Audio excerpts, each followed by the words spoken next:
psicóloga clínica com especialização em terapia comportamental e cognitiva.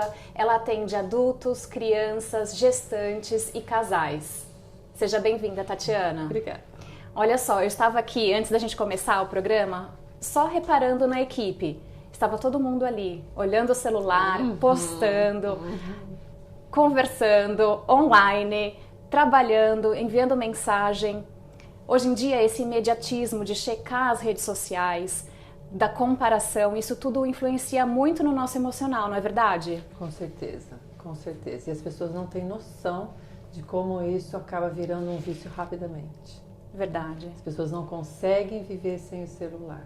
Elas se atrasam porque esqueceram o celular, elas fazem loucuras porque elas precisam estar com o celular o tempo todo. Jovens, crianças, adultos, idosos. Não tem idade, né? Não tem Tá todo idade. mundo ligado, Todo conectado mundo ligado. no celular hoje em dia, não é? Isso é um vício muito grande. Por quê? Porque as pessoas começaram a não encontrar felicidade nas coisas comuns, né? Então ela está no ônibus, ela não olha a paisagem, ela não olha no olho das pessoas, ela não repara mais em nada, ela só está conectada num mundo que não existe. Sim. E aí quando ela tem que estar no mundo normal dela, ela não dá conta. O trabalho fica chato rápido, porque o trabalho é monótono, depois que acaba, né, aquele interesse no início. Os amigos passam a ser chatos, porque os amigos na internet às vezes são melhores, são mais legais. Então as pessoas não percebem, mas isso virou um vício muito grande. E outra coisa que eu vejo também, a tolerância mudou, não é, das pessoas? É, porque no celular a pessoa está lá assistindo um filme, na televisão com a família. É. Tá chato um pedaço, que às vezes nem tudo é legal, ela começa a rolar. Sim. Rolar. Aí ela volta, ela rola. A mente fica muito rápida, mas você começa a produzir muita adrenalina, muito cortisol, e isso não é legal. Por quê? Porque você tem um falso feliz, né? E aí quando você é obrigado a ficar parado, prestando atenção, ou na faculdade, ou na escola, numa palestra, ou no trabalho, numa reunião, você não dá conta. Você fica ansioso, cadê meu celular? Nossa, o cara tá falando isso, que chato. Nossa, e aí as coisas não rolam, né? E as doenças começam a aparecer, e você não percebe. Para qualquer pessoa que você pergunta se é viciada no celular, vai dizer que não. Imagina, eu paro a hora que eu quiser. É, mas quando o celular tá longe, parece que falta um pedaço do corpo, não é mesmo? E eu tenho pacientes que falam, nossa, eu sinto vibrar. Eu tô sem o celular, eu sinto ele vibrar. Né? Eu tive pacientes, crianças, que a hora que elas iam discutir e brigar com o coleguinha, tete a tete, elas ficavam assim, com os dedinhos. Por quê? Porque no videogame, no celular, ele fica ali brigando e matando. E ele não pode te matar. Então ele fica nos dedinhos, nervoso, muito nervoso com os dedinhos. Olha o vício da pessoa. Super grave isso, né? Super. Para uma criança já adquirir esses tipos de traumas. Exato, e eles viram na pandemia, os pais trabalhando online. Aí ele passa e vê que o pai não está trabalhando. O pai está no joguinho. Aí o pai fala, não tem problema, eu estou na minha hora do meu relax. Mas o seu filho está vendo. Nossa, é legal o trabalho do meu pai, ele fica jogando. Ele não vai entender. Não.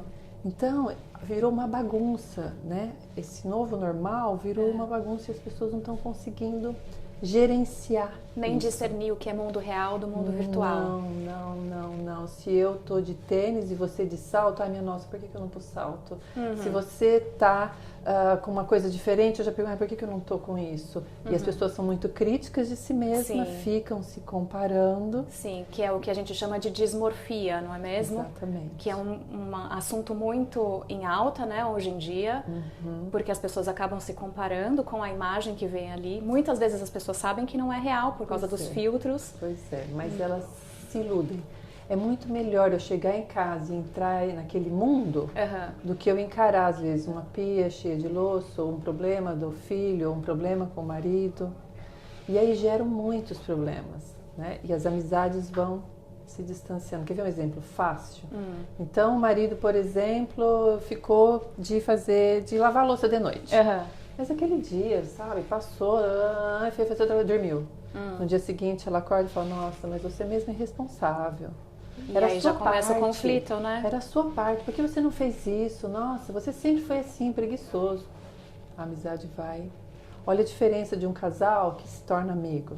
Nossa, você não lavou sua louça, a gente precisa repensar. O que aconteceu? Então, na primeira fala, ela atacou a personalidade, o caráter, ele vai se fechar. Mas ela não sabe, ela acha que ela está ajudando. Na segunda fala, não está dando certo, vamos repensar o que a gente tem que fazer? Mas os casais não têm isso, porque isso não se ensina na escola. Então, buscar ajuda terapêutica para o casal, buscar ajuda individual, eu não sei como fazer com meu filho, muitas vezes, sentir raiva não é um problema. O problema é que eu faço com a minha raiva. E as crianças precisam aprender, mas os pais não sabem, então eles não sabem como passar. Verdade. Tatiana, me diz um pouquinho da sua experiência profissional do passado, porque antigamente a vida não era tão digital, era mais offline. Existia também esse tipo de problema entre os casais ou entre as pessoas, de reclamar que não dá tempo de fazer nada, que a vida está sendo muito rápida? Bom, papo terapia sempre foi muito bom. Papo terapia é excelente. Você pegar seu chazinho, conversar com amigos, você tomar alguma coisa, é sempre muito bom. A diferença também é que antigamente as pessoas não tinham um social tão grande fora, né? Era mais entre famílias, aqueles amigos mais íntimos. Então a comparação não era tão grande e nem a competitividade. Agora a competição é muito grande. Ele fica olhando as coisas que o outro tem, o que o vizinho comprou, que o meu patrão comprou, o que a minha amiga comprou, e isso vai, né? E aí as pessoas realmente hoje tem menos tempo porque a gente tem mais coisas para ver, né? Então ficou realmente reduzido e a gente tem que ter equilíbrio, mas isso não é uma coisa fácil. Dizer para a pessoa assim, você precisa ter equilíbrio, não é fácil, porque você precisa ter um sono reparador, você precisa ter uma boa alimentação, você precisa fazer atividade física, uma meditação de preferência. Como que você vai fazer tudo isso? Você precisa ter lazer, prazer. Verdade. E as pessoas estão com dificuldade. Então, a terapia vai ajudar a pessoa, primeiro, a encontrar onde estão os problemas que estão dificultando.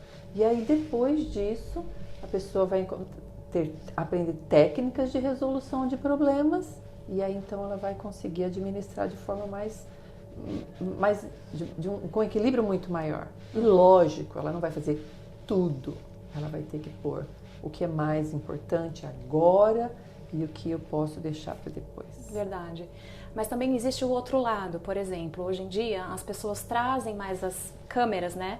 O que eles estão passando, eles estão se expondo mais para falarem mais sobre um problema, como é o caso do burnout. Hoje em dia tem muitas pessoas públicas que vêm, que usam o canal dele, que usam a exposição, a mídia que eles têm, para falar a verdade. Olha, eu vou ter que parar um pouco porque eu estou com burnout, eu preciso esse tempo e depois eu retomo a minha atividade profissional. Isso também existia no passado ou a gente está vendo mais agora pelo fato das mídias veicularem os problemas pessoais de pessoas famosas? Isso eu acho que acaba sendo, em certo momento, uma vantagem, porque quando eu vejo um artista falando que ele também teve depressão, eu já acho que depressão não é para louco. Se ele falou que ele teve ansiedade, dificuldades com o marido, com o filho, eu percebo que eu também tenho, que ele é normal. Então, buscar ajuda não se torna um problema. Esses dias eu estava escutando uma entrevista da Sandy Júnior e ela falando sobre terapia. Todo mundo deveria fazer terapia, que ela não sabe como as pessoas conseguem sem terapia. Quer dizer, isso faz aquela pessoa que está assistindo, que é mais leiga, olhar para isso e falar assim, eu acho que eu posso, meu patrão pode saber que eu estou indo na terapia. Porque o que as pessoas falam assim, ninguém pode saber que eu estou indo na terapia? Não, é muito mais, pelo contrário, é quebrar aquele estigma, né? Exatamente. E saber que todo mundo é igual. Pois é, problema todo mundo tem. Eu preciso de uma técnica, eu não estou conseguindo resolver. Então eu preciso de uma técnica. Sim. E aí a ciência está aí para isso, os estudos estão aí para isso. As técnicas existem, a terapia vai te dar técnicas, vai te dar alternativas, ela não vai te dar conselhos, né? Ela vai te ajudar a chegar em algum lugar ou vai te mostrar os diversos caminhos que você tem. Verdade. Durante a pandemia, era muito comum a gente assistir várias lives, ver pessoas fazendo pão de queijo em casa, bolo, cozinhando, fazendo yoga. E isso talvez mostrasse para quem estivesse assistindo a necessidade de você ser multitask, de fazer várias tarefas no mesmo dia. Então isso também gera uma cobrança interna, não é? E essa cobrança interna gera doença. Né? A pessoa fica se cobrando, eu tenho que, e ela não consegue viver. Ela descobre que ela está sobrevivendo, e é nesse momento que as doenças estão aparecendo. Quando a boca cala, o corpo fala. Precisa buscar ajuda. É muita informação de uma vez para você administrar. Eu não preciso ser super mãe, super esposa, super filha, super no meu trabalho. Calma. Sim, uma coisa de cada vez, né? E não se cobrar. Porque depois os filhos crescem, você fala, nossa, o que aconteceu? Depois você muda de emprego, fala, não precisava de tudo aquilo. Você se separa, porque as pessoas hoje têm tolerância zero. Verdade. Então, a separação, o divórcio, a troca, né? Troca. Não tá legal, troca. Vai lá na prateleira. As pessoas não sofrem mais nem por amor. Né? Aquela coisa de chorar por amor e tal. Não, rei morto, rei posto. Toma algum remédio alopático e manda ver. Né? Vai ser feliz, vai olhar os outros e acabou. E que nem sempre quer dizer que é o melhor caminho, porque isso pode se repetir, não é? Pois é. Com certeza. Em relação à saúde mental, qual é a sua experiência? Você acha que a gente está num caminho melhor do que de 10 anos atrás, por exemplo? Bom, a pandemia pode ter acabado em termos de Covid, mas a pandemia emocional, ela continua. Verdade. Né? As pessoas estão adoecidas, é um novo normal que as pessoas às vezes estão com dificuldade de aceitar o novo normal, tentando viver como elas viviam antes, viver agora não dá. Mesmo porque não é o mesmo mundo, não né? Não é mais, os jovens não são iguais. Né? Ai, aborrecentes, eu odeio essa palavra aborrecentes, eu também não gosto. Eu não gosto, não tem aborrecentes, é uma forma de lidar com a situação. Crianças, as críticas que são feitas, dá para ser diferente. Realmente a gente está vivendo uma situação atípica, muito diferente, que todos nós vamos ter que repensar, reavaliar, buscar ajuda, porque daqui a alguns anos as doenças vão ter aumentado.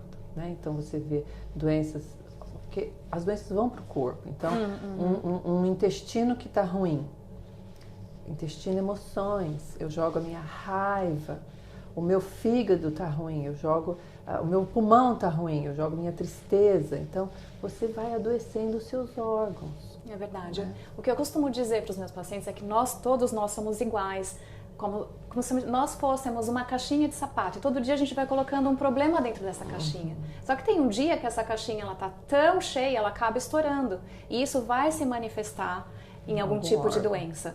Como eu faço doença de pele, é muito comum, é muito frequente o estresse ser um trigger, ser o desencadeador de doenças de pele. Mas não é só doenças de pele, é uma doença no geral. Exato. Então, Tatiana, o que você aconselha para as pessoas que estão nos assistindo em relação àqueles que precisam de algum tipo de conselho, de tratamento, quando eles estão com ansiedade, depressão, com angústia? Qual é o seu primeiro tratamento? A primeira coisa, a pessoa precisa fazer uma avaliação. Então, pensa como se fosse uma pizza, né? Então, a pizza tem 8 fatias. Então, uma fatia é minha família, outra fatia é meu trabalho. E assim você vai dividindo. E você precisa ter equilíbrio nessa pizza. Se você tem 5 pedaços que é seu trabalho, 2 pedaços que é sua família e um pedaço que sobra que você não sabe nem o que faz com ele, ou que tem tanta coisa ali, tem um desequilíbrio, né? Então, a primeira coisa é a pessoa avaliar se ela come bem, se ela dorme bem, e se ela dorme, o sono dela é reparador, porque hoje tem alternativas, né? Se ela faz atividade física.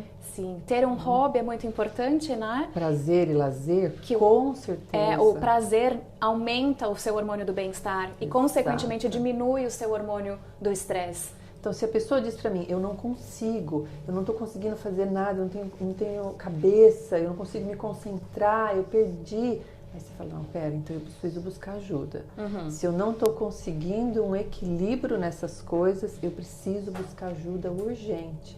E essa ajuda não é só para quem tem ansiedade, depressão, toque. Essa ajuda é para qualquer pessoa que esteja com dificuldades de manter o equilíbrio.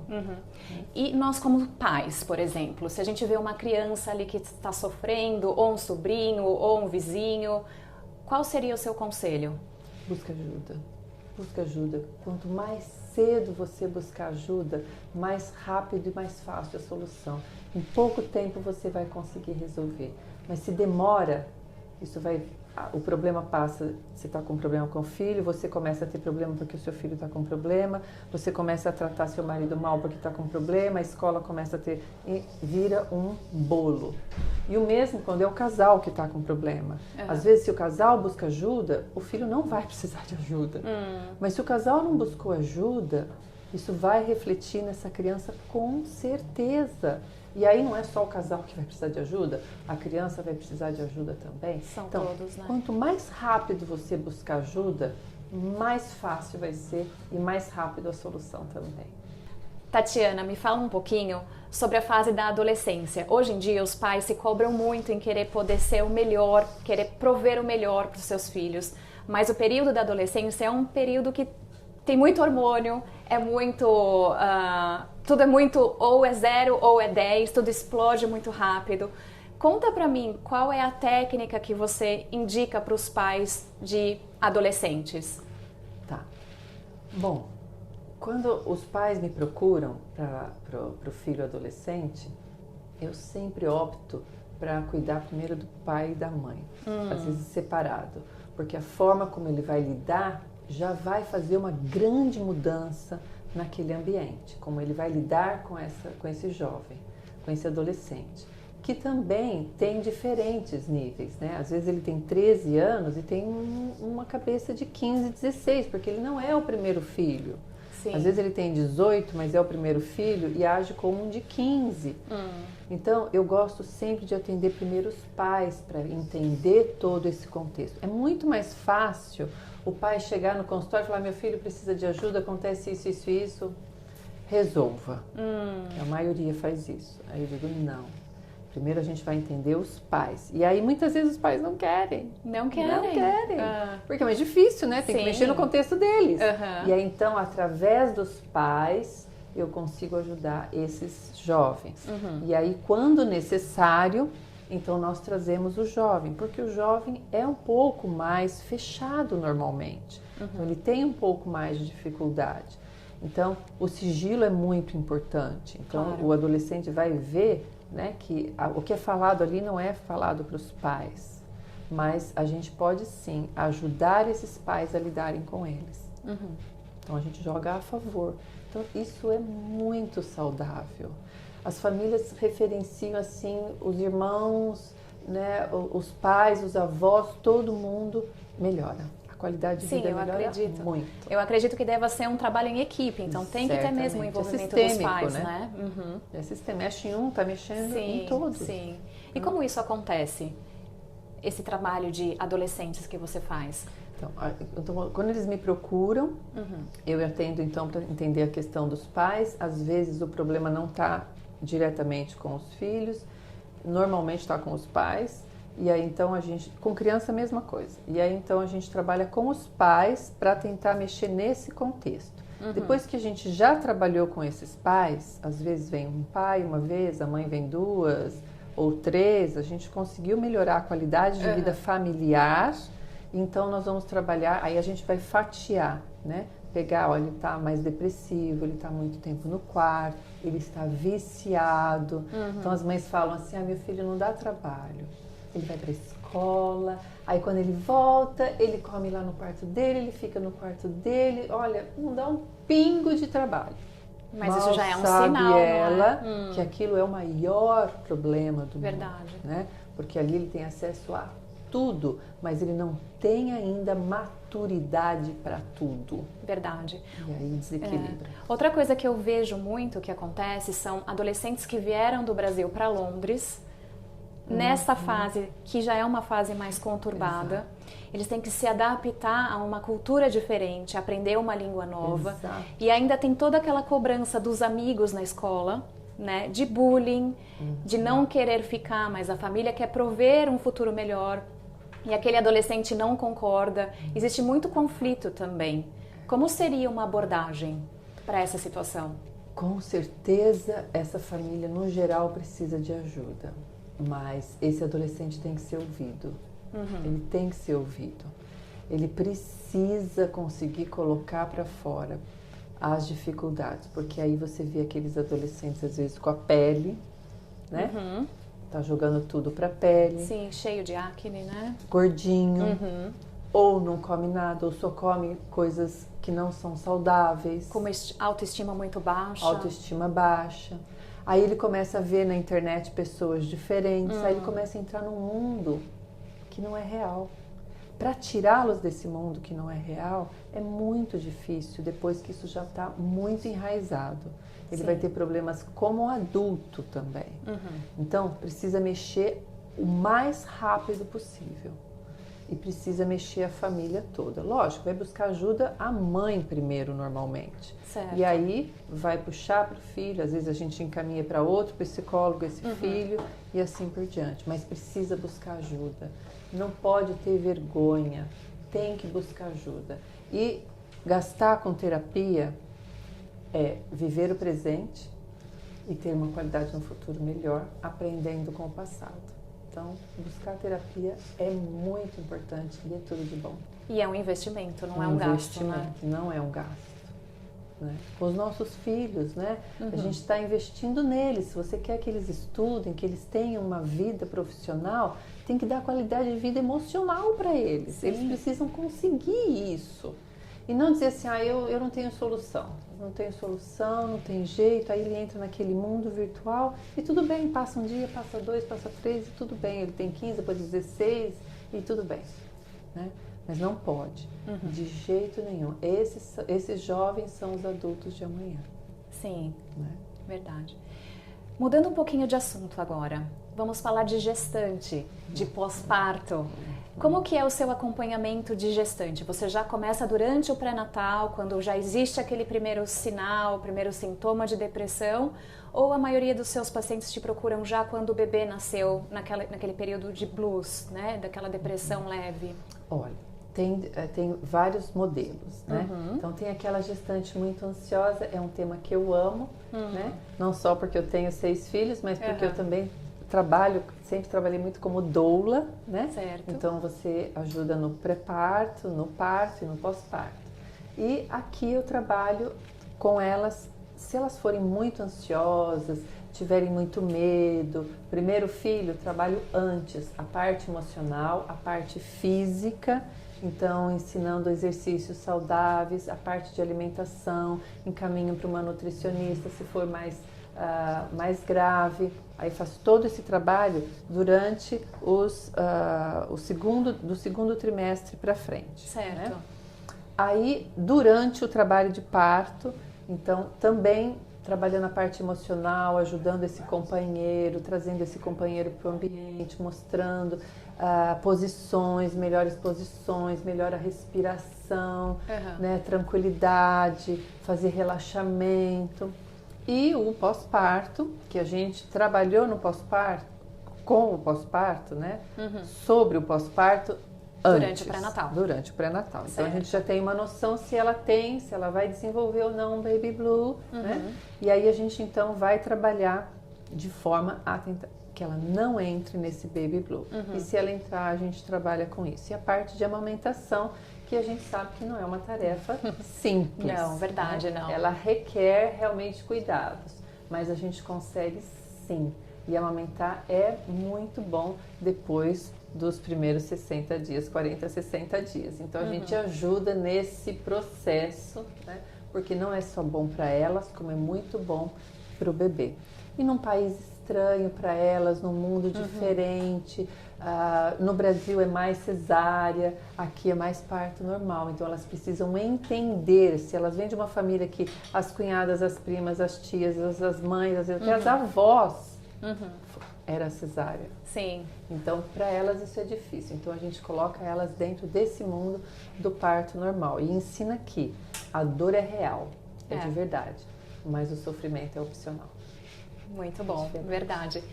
Em relação à depressão pós-parto, quando a paciente foi diagnosticada com a depressão pós-parto e tem ali a quebra daquele vínculo familiar entre a mãe e o bebê, explica para nós como que você entra em ação nesses casos.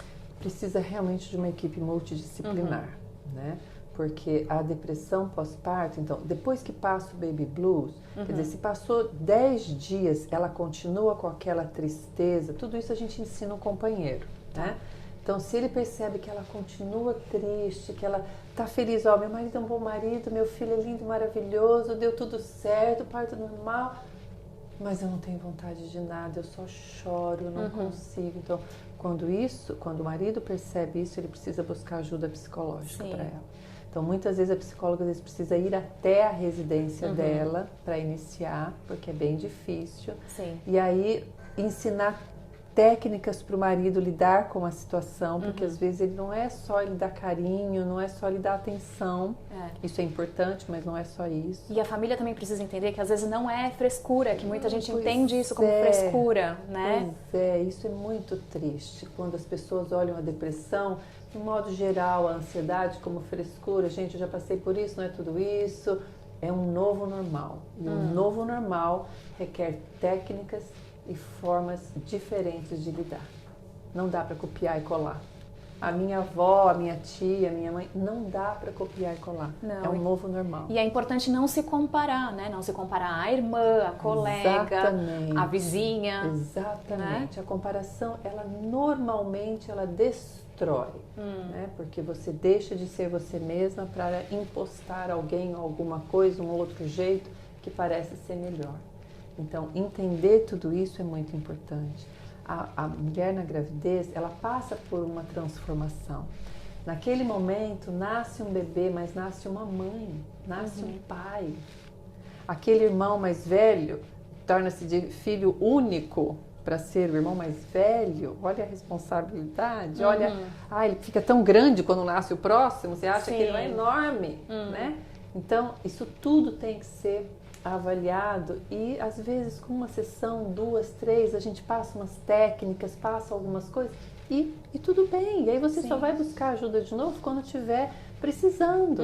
Não é dizer que terapia você vai fazer eternamente, anos e anos. Não, a gente fatia, precisa disso, então a gente trabalha isso.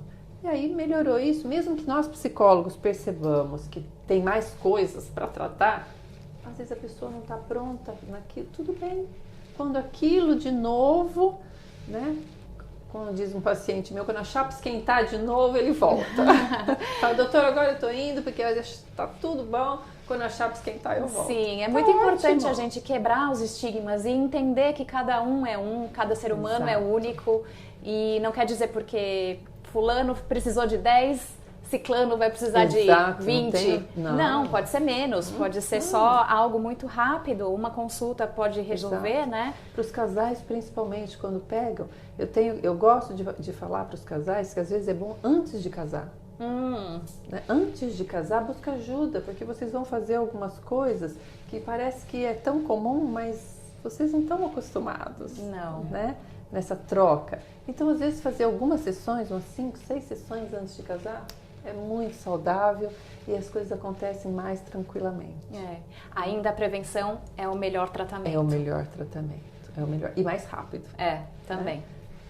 O pessoal fala, perder tempo, eu não tenho tempo. Bom, hoje tem recurso para tudo. Agora, Tatiana, a gente está entrando num quadro que fala sobre novidades em terapias, novidades em abordagens. Em relação à psicologia, o que há de mais novo? Eu amo a parte interdisciplinar. Multidisciplinar. Multidisciplinar, né? Eu amo essa parte. Por quê? Porque um pode ajudar o outro. Não tem um só bom. Não tem só um, mas às vezes você juntando, você tem um resultado melhor. Eu, por exemplo, indico, às vezes a pessoa precisa de mais alguma coisa além da terapia para uma depressão. Ela está bem no início ali. A homeopatia é excelente. Sim. Eu gosto muito do tratamento com óleos essenciais 100% puros. Eu gosto de trabalhar às vezes com iogoterapia. Então, tem várias coisas que a gente pode fazer para diminuir a quantidade de remédio alopático. Então, se você não conseguir que ela não tome, não fique 100% sem remédio, porque às vezes precisa. Sim, é muito importante você ter tocado nesse assunto, porque eu vejo que existe ainda muita barreira do paciente com problemas emocionais em ir procurar ajuda. por causa do estigma da medicação. Exato. Então, existe muito essa associação. Se eu for procurar terapia, eu vou ficar para sempre dependente de uma medicação. Exato. Isso não é real também. Não é real que depressão não tem cura, que ansiedade não tem cura. Não é real. Você consegue diminuir, se a ansiedade for um traço de personalidade, for genético, você consegue colocá-la num equilíbrio. E a depressão, a mesma coisa. Você consegue deixar... Né? É como um alcoólatra, ele se tratou, ele não bebe mais, mas se ele voltar a beber, basta uma gota. Basta né? uma gota. A mesma coisa, se ele parar de se cuidar, quem teve depressão, se parar de se cuidar, ela vai voltar em algum momento. Então, aprender a lidar com isso é muito importante. E sem o preconceito da medicação. Às vezes a medicação com 4, 5, 6 meses... Porque aí, paralelo a isso, a gente pode colocar a homeopatia, paralelo a isso pode colocar outras coisas como os óleos essenciais, e a pessoa, então, a hora que tira o alopático, ela leva. E muitas vezes eu já tratei de pacientes só com homeopatia, e ela faz super bem, mas homeopatia não é que nem alopatia. Toma um remédio antes de dormir e beleza. Não, homeopatia você é pouco, muitas vezes, assim como os óleos. Então tem que ter um pouco mais de disciplina. Claro. Mas funciona super bem. Então muitos pacientes que não são adeptos à medicação ou que passam mal, né? Estômago, intestino, dá dor de cabeça, usar essas alternativas são muito boas. São é super excelentes. Importante esse assunto, porque na verdade aqui nós como profissionais, nós temos que orientar que opções de terapia sempre vai existir, não existe só um único tratamento. Então quanto mais opções a gente oferecer aos nossos pacientes e em conjunto a gente combinar qual o paciente se sente mais à vontade em fazer, a aderência vai ser melhor, a relação médico-paciente também vai ser melhor. Isso só vai melhorar o resultado final que aquele paciente vai estar desejando. Com certeza, mas não vai ganhar só aquele paciente, vai ganhar o companheiro daquele paciente, vai ganhar os filhos daquele paciente, o patrão, os amigos do trabalho, porque essa pessoa vai ter outra forma de lidar com os problemas. E todos vão estar envolvidos, né, na melhora daquele paciente. Então, vai ser uma ajuda, né, para todos que convivem com você. Verdade, muito bom. Verdade. Terapia é tudo de bom. Muito bem. Agora nós estamos terminando o nosso programa. Eu gostaria muito de te agradecer, Tatiana, pela sua presença. E eu gostaria de deixar para vocês a mensagem aqui que se você estiver numa fase não muito boa da sua vida, procure ajuda o quanto antes. Como nós falamos, o tratamento precoce é essencial para o seu tratamento ser um sucesso lá na frente. Tatiana, você quer deixar alguma mensagem? Tem uma frase que eu gosto muito e que eu acho que a gente precisa pensar nela. Ela diz assim: eu não sou responsável por aquilo que fizeram de mim, mas por aquilo que eu faço com aquilo que fizeram de mim. Então, não tem perfeição. Todos nós podemos melhorar a nossa qualidade de vida, independente de onde nós moramos e com quem nós convivemos. Bom, fica a dica. Linda mensagem, Tatiana, parabéns. Eu quero te desejar equilíbrio e naqueles dias que não for possível, não fique constrangido, procure ajuda. Fica aqui no nosso programa Saúde e Bem-Estar. Até breve!